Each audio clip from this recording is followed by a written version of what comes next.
Hello,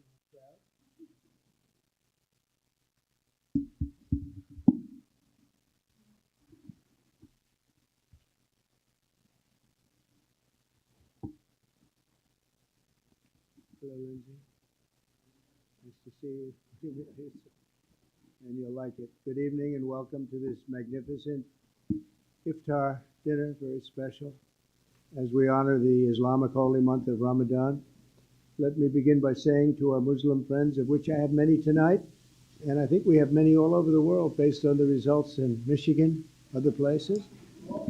But I just want to say hello to all of the people that supported us so strongly. Ramadan Mubarak. We're grateful to be joined by Director of National Intelligence, Tulsi Gabbard. Tulsi, thank you very much. Deputy Secretary of State, Chris Landau. Chris, thank you, Chris. Congratulations, by the way. Deputy Special Envoy, Morgan Ortegas. Morgan. Hi, Morgan. A very good friend of mine who I just endorsed, actually, Senator Lindsey Graham. Lindsey. Congressman Abe Hamadeh. Abe. Thank you, Abe. Thank you, Abe. Good job. Counselor to the President, Alina Habba, is going to be the U.S. Attorney in New Jersey, very importantly. Great job. Pastor Paula White, my friend for a long time, and somebody that's done an incredible job with faith and all of the things that so many in this room stand for. Paula White. Thank you, Paula. And a person that Paula would have a hard time not being with, I would say Jenny would be about impossible for you, right? But Jenny Korn is here, and she's been incredible, the Faith Office Director, and right out of the White House, right, Jenny? Hi, Jenny, how are you? And a great friend of mine, Mossad Buras. Mossad, how are you? Thank you. I also want to extend a very special thanks to the hundreds of thousands of Muslim Americans who supported us in record numbers in the 2024 presidential election. It was incredible. We started a little slow with you, but we came along, and by the time that election was finished, we figured we went up like a rocket ship. So I just want to thank everybody very much for that. That was great.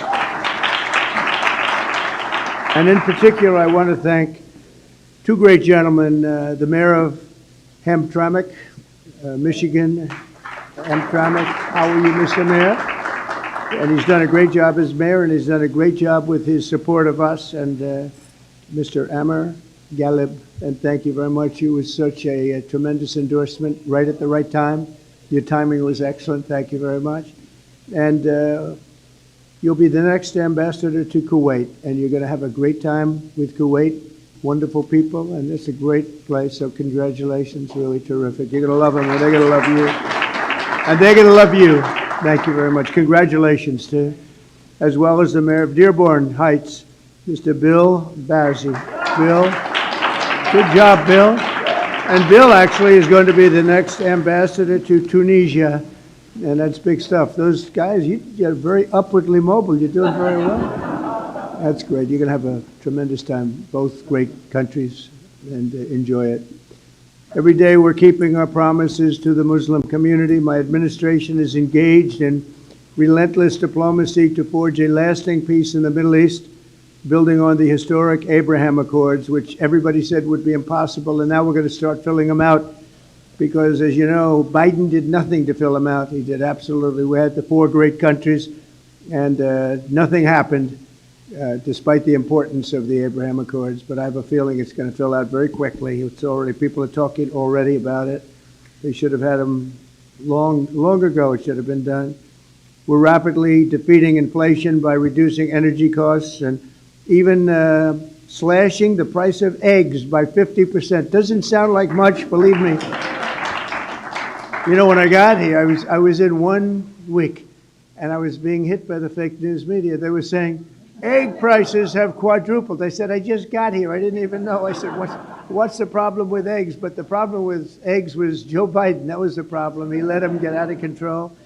And as you probably saw last Last month they went down 35%, and the quantity is so much that, I don't know, I think they're going to go down a lot further. We have a total of over 50% in a few weeks, Lindsay. I'd say that's pretty good, and nobody wants to talk about it. Now they don't want to talk about it. They talked about it when it went up under somebody else, but when it went down under me, they don't want to talk. So we have to talk ourselves. If they won't say it, we have to say it, right?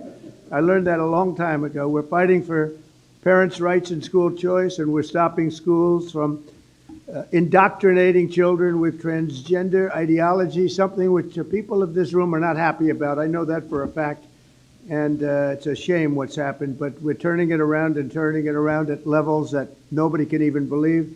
I signed an order also, and I think very importantly also, in particular for people in this room, we're keeping men out of women's sports. Is that okay? Men out of women's sports. The Muslim community was there for us in November, and while I'm president, I will be there for you. I'm going to be there for you, and I think you know that, and our two great mayors understand that. I said that I would see you after, and I saw you after, and I think you're doing better than we are. You're doing better than anybody, so it's so great. I'm so glad you're here. But as we approach the end of Islamic holy month of Ramadan, we're also deeply honored to be joined by many of the international friends and partners, including the ambassador from Saudi Arabia to the United States, a very, very special woman, Princess Rima. Princess, thank you. Thank you, Princess. Great. Say hello to everybody. It's great to see you. Thanks as well to the ambassadors and chiefs of mission from the United Arab Emirates, from Jordan, Egypt, Kuwait, Qatar, Pakistan, Malaysia, Brunei, Bahrain, Iraq, Oman, Morocco, Indonesia, Algeria, Djibouti, Cameroon, Lebanon, Nigeria, Guinea, Tanzania, Kenya, the Maldives, Libya, Senegal, Bangladesh, and we have a few others. I'm sorry if I forgot, but I am going to be in big trouble if I did. But that's a pretty good group of people represented tonight. Wouldn't you say, Senator? I think so. And we're greatly honored by your presence this evening. I just really want to thank you all. It's a special group. I look forward to it. You know, we have long days, not like other people that had this position. I work long hours. And I said tonight, after making 3 calls for people running for office, they call them teletown halls, and they're not easy to do. And I said, well, now I go home and can relax. They said, no, you can't, sir.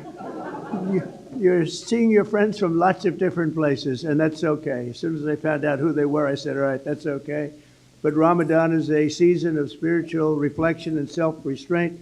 Every day during the sacred 9th month of the Islamic calendar, Muslims fast from dawn to dusk, deepening their focus on prayer and devotion to God. So nice. Then Muslims all over the world join family and friends each night and sundown to give thanks to the Almighty and break their fast with an Iftar dinner, just like this one. This is what we have tonight, right, Paula? I hope you like it. If you don't like it, don't complain, okay? You're still in the White House, right? We're all in the White House together, so how bad can that be? So tonight we gather with the goodwill and the gratitude for God's many blessings, and that's what it's all about. This tradition exemplifies the beautiful spirit of all 3 Abrahamic faiths, the spirit that inspires us to seek happiness and prosperity at home and peace for the entire world. We're all looking for peace for the entire world. When I was in Michigan, I met with so many leaders of faith, and I said, what about your attitude here, your attitude there? All of the attitudes and all of the things I heard, they said, sir, all we want is peace. Right? You remember, Mr. Mayor? I said, but I understand you don't mind death. They said, no, sir, we want to live. We want to live, and we want to be happy, and we want to love everybody. And I actually, it was a very inspirational period of time for me. And I want to thank you also for introducing me to so many of your friends. It was absolutely incredible. Thank you very much. To our Muslim friends, I look forward to working with each of you to achieve a brighter and more hopeful future. And I think together we're going to do great. You're going to make strides like you've never made. You have somebody in the White House that loves you. Thank you all very much. And now we'll have a little dinner. Have a little dinner. Thank you. Thank you very much. Thank you.